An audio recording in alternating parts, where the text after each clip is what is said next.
remember him kissing me on the lips, and he told me at that time when I was very hazy, "It's okay, this is just how we wake you up." You know, there's almost no one that you are more vulnerable with than when you go into a doctor's office. We found that some of the nation's most prominent doctors had been involved in sexual misconduct.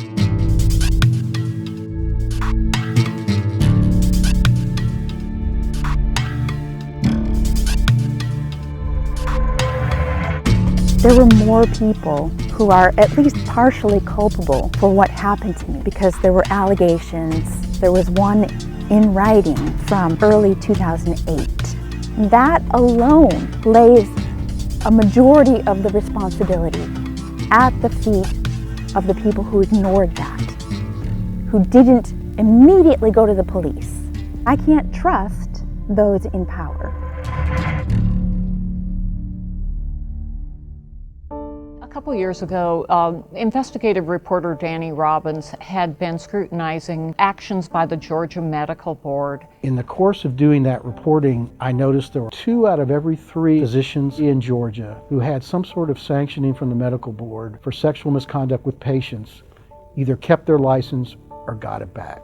And that's what gave us an idea that, was it just happening in Georgia or was it elsewhere? It was stunning to us that medical boards would not have a system of tracking serious sanctions against doctors. We have put together data that nobody else has ever done to show the pervasiveness of how many doctors are involved, and that there was a certain tolerance for this behavior among physicians that we just really didn't realize was there. I think people are going to get a sense that sexual assault by medical professionals is far more widespread than they imagined. And the range is really extraordinary.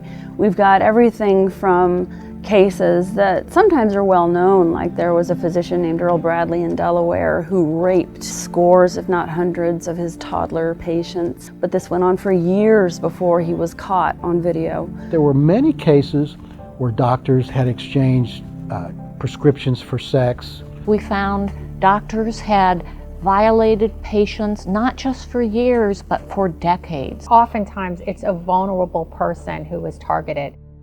There were 16 women that testified at the medical board hearings. And when I walked in, I just saw a room full of women. There were black, white, Hispanic, Asian, short, tall, fat, skinny, and I didn't know who they were. And they walked up and just started hugging me and was saying, "Thank you. Thank you. I thought I was the only one." As we've been working on this story, we've often been reminded of the scandal in the Catholic Church involving priests. They're quietly moved from place to place. A lot isn't known. First, there's the betrayal by the actual predator himself. Then there's the betrayal by the colleagues and supervisors who, at best, they ignore the wrongdoing. And at worst, they actively try to conceal the wrongdoing. Doctors are protected oftentimes when this information is kept secret, and it's kept secret for a reason.